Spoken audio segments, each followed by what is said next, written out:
Assalamualaikum warahmatullahi wabarakatuh. Hai semua, jumpa lagi di channel YouTube Nia Hermanto.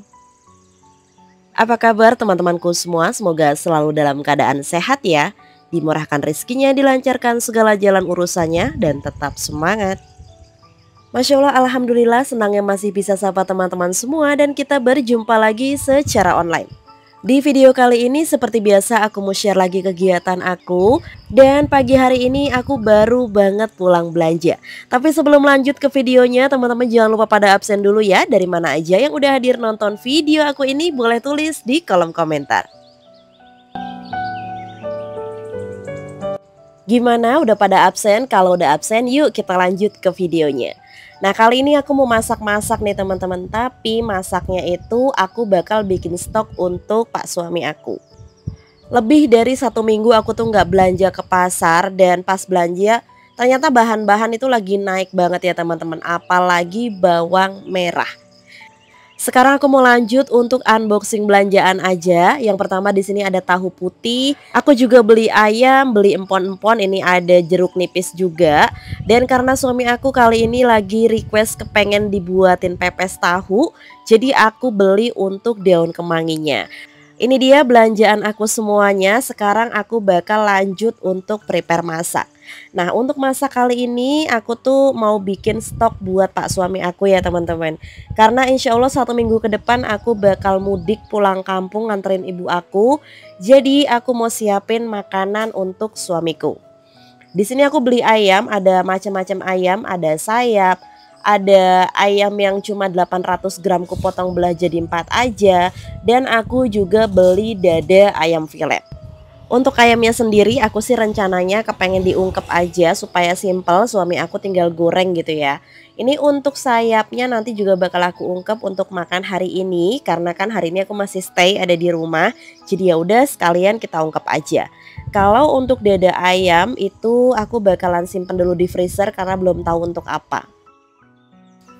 Dan seperti biasa, kalau untuk bersihin ayam aku selalu kasih perasan jeruk lemon atau jeruk nipis dan dikasih garam. Diremes-remes kayak gini aja teman-teman, dibiarin 10 menit. Setelah itu jangan lupa dicuci bersih. Kalau udah dicuci bersih kayak gini, aku udah siapin untuk bumbu halusnya. Seperti biasa, ini adalah bumbu ungkep ayam. Ada bawang merah, bawang putih, kunyit, jahe, lengkuas, dan jangan lupa bumbu aromatiknya, daun salam, serai, dan juga daun jeruk. Langsung aja sekarang aku bakal ungkep untuk ayam ini. Ngomong-ngomong soal ungkep ayam, ada juga yang bumbunya ditumis dulu, ada juga yang langsung kayak aku gini. Jadi dicemplungin aja antara bumbu, air, dan juga ayam.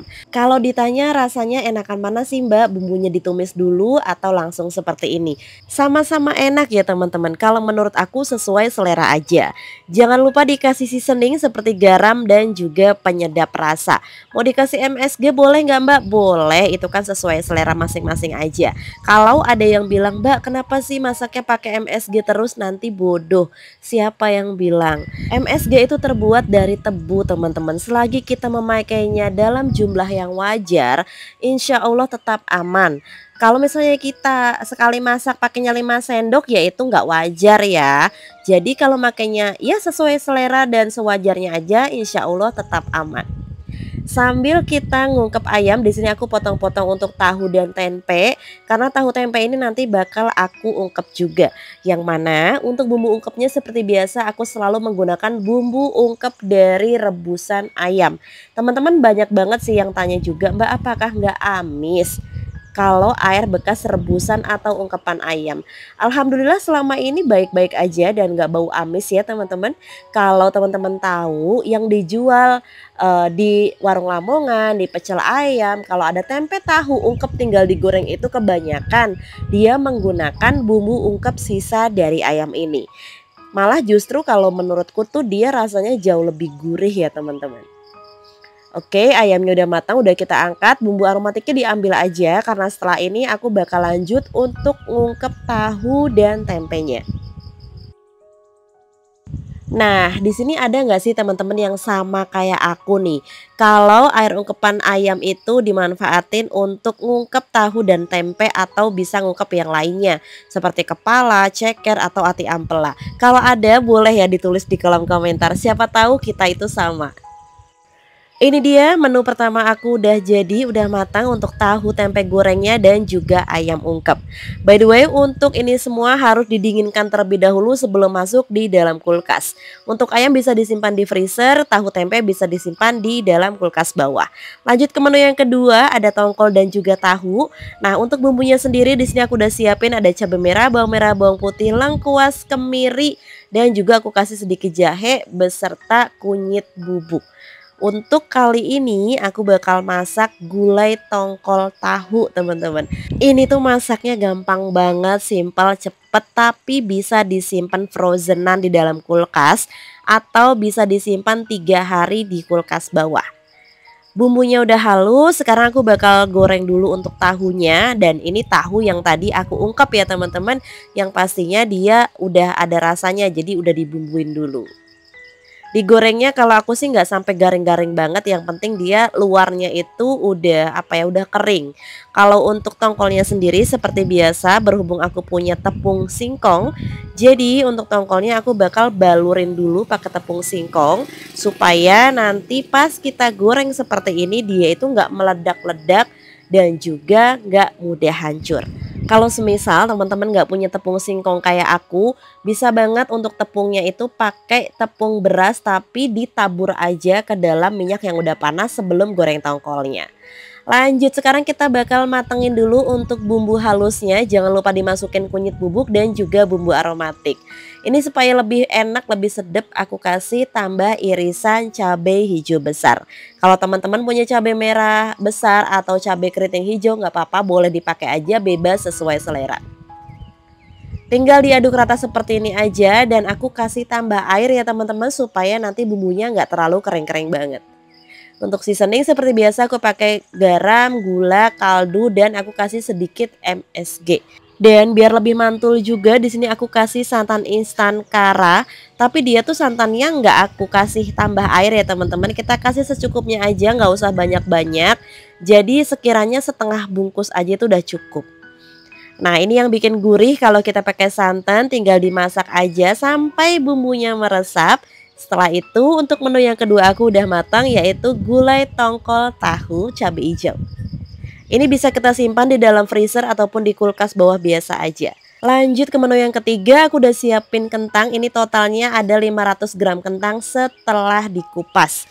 Karena menu yang sekarang aku bakal bikin perkedel kentang. Jadi tinggal digoreng kayak gini aja teman-teman. Kalau aku lebih seneng digoreng daripada dikukus, karena kalau dikukus nanti dia hasil akhirnya tuh setelah digoreng lembek teman-teman. Untuk bumbunya sendiri di sini aku goreng bawang merah dan bawang putih iris. Usahakan yang digoreng itu bawang merah dulu sampai setengah matang. Kalau udah setengah matang baru kita masukin untuk bawang putihnya dan digoreng sampai matang seperti ini. Jangan lupa dikasih garam dan juga merica atau dikasih lada butiran, mau dikasih lada bubuk juga boleh. Nah, bumbu untuk pembuatan perkedel simple, hanya seperti ini aja tapi rasanya enak banget teman-teman. Nah, tips dari aku kalau semisal teman-teman mau bikin perkedel, usahakan bumbunya diulek aja kayak gini, lanjut kentangnya langsung dihalusin. Dicoetnya langsung aja teman-teman, apalagi kalau kondisi kentangnya itu masih panas atau hangat, dia tuh gampang banget kok buat dihancurin kayak gini. Untuk perkedel kali ini aku mau kasih tambah kornet ya teman-teman. Kebetulan aku punya stok kornet. Jadi aku pakai kornet sapi yang kalengan kecil kayak gini. Tapi kalau semisal nggak ada nih Mbak untuk kornetnya gimana? Ya udah, bikin perkedel kentang yang murni aja itu udah enak banget teman-teman. Tadi aku kasih tambah ada 1 bungkus kaldu bubuk rasa sapi dan dikasih irisan daun bawang seledri.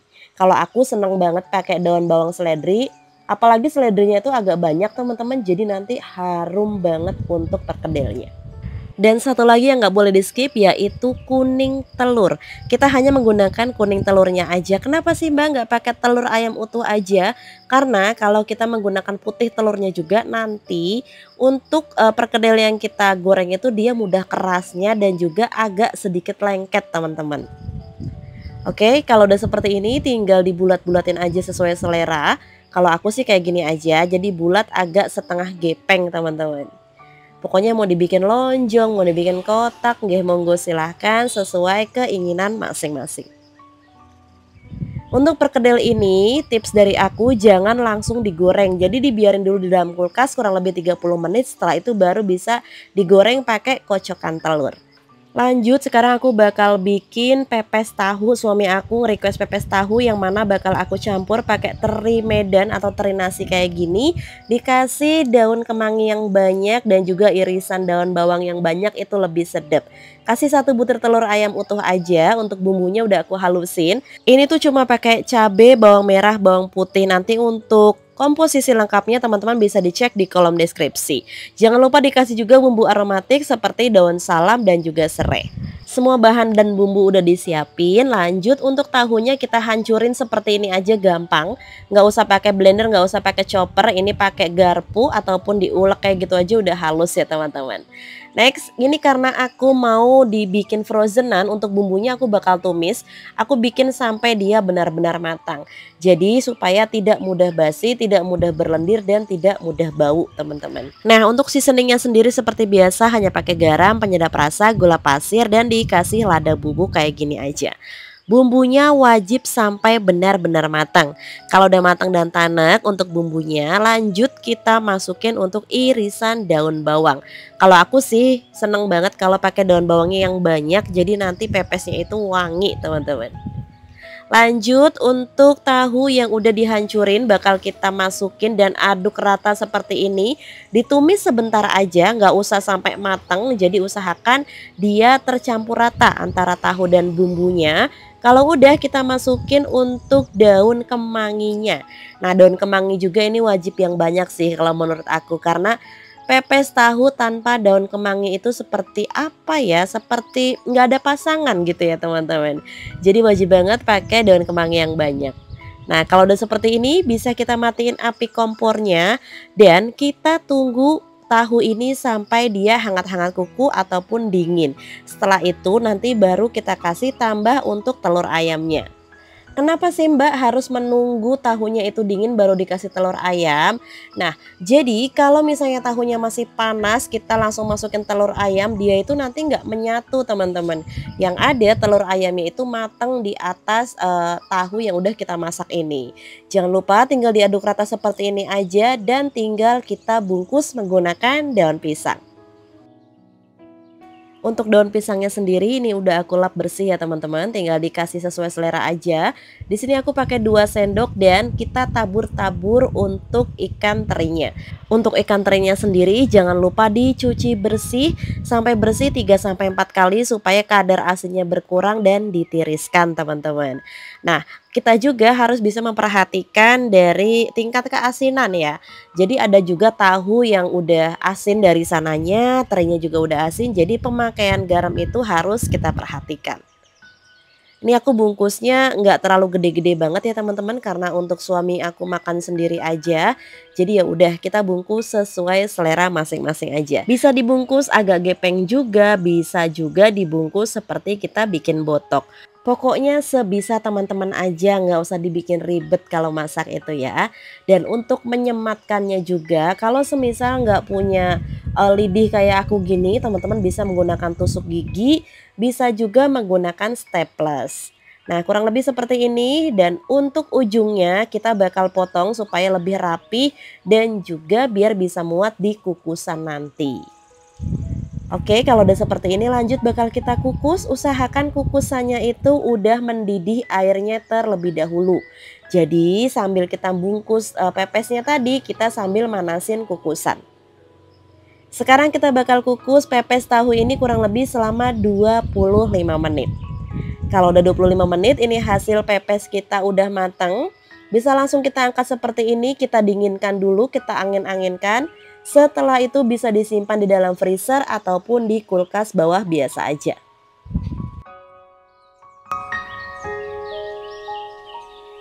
Alhamdulillah untuk stok suami aku udah selesai semua. Ada pepes tahu, ada tongkol gulai, ada ungkep ayam, tahu tempe juga, dan perkedel kentang. Nah, semua stok makanan ini bisa kita simpan di dalam kulkas kurang lebih selama 1 mingguan, teman-teman. Tapi kalau untuk pepesnya, usahakan dimasak terlebih dahulu ya. Kita bakar dulu supaya aromanya lebih keluar. Dan juga usahakan kita harus pandai nih, mana sih makanan yang cepat basinya. Nah, itu wajib kita makan duluan.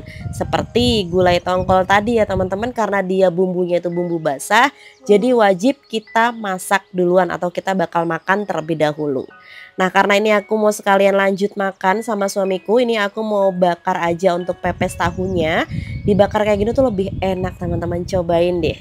Apalagi untuk pepes tahu ini aku campur pakai teri nasi tadi tuh bikin apa ya, punya ciri khas dari pepes tahu ini. Teman-teman yang biasa kalau bikin pepes tahu dicampur jamur, sekali-kali boleh coba dicampur pakai teri kayak gini. Rasanya enak banget, teman-teman. Alhamdulillah semua kegiatan aku hari ini udah selesai dan aku mau lanjut makan dulu. Terima kasih banyak buat teman-teman yang udah nontonin video aku dari awal sampai akhir ya. Semoga bermanfaat. Wassalamualaikum warahmatullahi wabarakatuh. See you.